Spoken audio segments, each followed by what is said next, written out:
So this is him having a good time then, because like I loved every time that but his other big movies are like The Great Escape and The Magnificent Seven, and he's got some other ones in there, and so I very, my specific memories or the movies that I go back to the most often might not be indicative of how often he got to play a little bit more of a happier character. I don't know. Yeah, and he does, even the way he plays them though, maybe it's just like things I've seen as we've been talking about different noir characters in crime and things like that, because he just has something like, there's something about his character that again feels from a different decade. Even like, I know that they're playing 30s characters, it's just that you don't necessarily have to play it like you're in a 30s film, and I feel like he's kind of doing that, and it does bring this this charm and this kind of lightheartedness. Even like his character at a certain point, I forgot he was in a Leone movie too. He was in Duck You Sucker.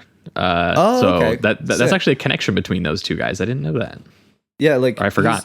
At a certain point in the movie, he's being threatened by the mob that he takes a loan from, and there's a legitimate threat there, but even his attitude still seems like he tries to be slick about it, and there's just something about him that feels confident, like Bronson, but in a very different way, in a very much more like strangely happy-go-lucky way, considering everything that's happening around him. Yeah, he's someone who seems to like enjoy the game of hustling that he's playing, and Bronson is kind of like a tool who stumbles in and goes, "Hey, like I could do that." When he comes in and he watches, I think Speed's fighter just get absolutely fucking rocked in the ring, and then he steps up and he's just like, "Look, I could be your guy." Gives him his like only $6 he has left in the world, and he's just like, I'm going to bet this on myself. And then he literally one punches the much younger fighter who like calls him Pops in the ring. And Speed immediately just sees like the potential in this guy to be a street fighting money making machine via this, transactional partnership where he essentially serves as the money man and the manager organizing these bouts for him. And Bronson just goes in and does his thing. And it is a funny thing where, depending on what you value in that particular arrangement, you could think, there's this incredible stern look that Bronson gives him twice when Coburn keeps saying, "Hey, I take all the risk here." Because he means financially, like not bodily, not like you could get injured. In the world of like professional sports, I think we think about this a little bit differently now. Yeah, definitely. But Speed takes he feels him to he has newer ownership. Like that's a big thing about the fighters too, is that eventually, like Coburn has a lot less than all these other guys, but they start working and talking and negotiating with the people that are rich and own a lot of these bare knuckle boxers. So there is that element to it. Coburn just seems like one of the better ones, I guess.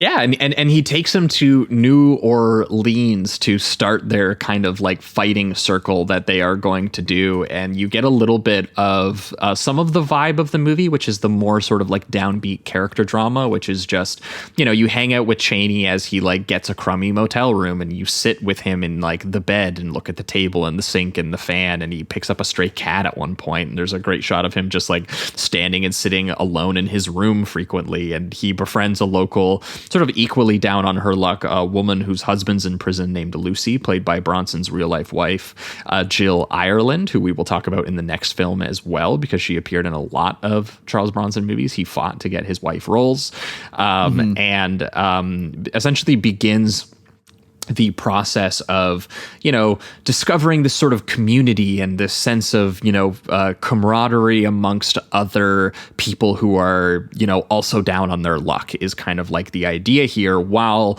Speed is figuring out the sort of literal process of what their shakedown is going to be, which is essentially moving cash around by hustling loan sharks for more betting money that he can use to stake him in various fights where they deliberately and deceptively manipulate the odds against him before the fight, only for him to reveal his strength and skill once all the bets are actually in, and then using that money when they win to go and pay back what they owe. That's the basic idea, which would be called, I think, bet fixing now, like for people who are so addicted Definitely to their sports gambling apps kind. You probably can't do that. Yeah, definitely fraud of some kind. Absolutely. They could do a remake of this where it's just like a bunch of like guys on their phones watching a Charles Bronson fight, and they're just like tapping like the button on their apps, just like putting more dollars into it, putting more crypto. Yeah, that is the thing. It's like nowadays it would feel a little less romantic as opposed to what we get in this, where it's just like a bunch of dudes after work in their suits like throwing money in the middle of the ring. Oh yeah, dude! Man. Like this is like we have to go back shit. This is this is what the guys used to do. Boys did. This is after work activities. Let's go. One of my favorite early scenes is the one where when we meet the other rich dude, and he almost I don't think he literally has one, but he seems like he should have like a cane and like a giant fur coat and like a top hat. That's kind of the like rich dude vibe he gives off. And his fighter is this smiling, tattooed, bald dude who is built and choreographed like a guy you would see fighting Popeye in like a Popeye cartoon. He's incredible. The way that he takes like fists to his forehead and slugs just with his giant like sailor tattooed arms. And there's one move we're introduced to him during that first fight where it's just a bunch of rich like dudes in suits just like throwing money around. And you just get this bit where I've literally never seen this before. He slaps a dude unconscious in the face with his head. He just holds him and he's like, "Whoosh, whoosh," and his head is just back and forth and back and forth. I was just like, I have no idea what's going on. But Bronson, that's going to be the toughest fight of the movie for him. And yeah, it partially is. And do you know what I find really funny? And I just thought of it because you were talking about the other, like all the henchmen that he has to go up against. The one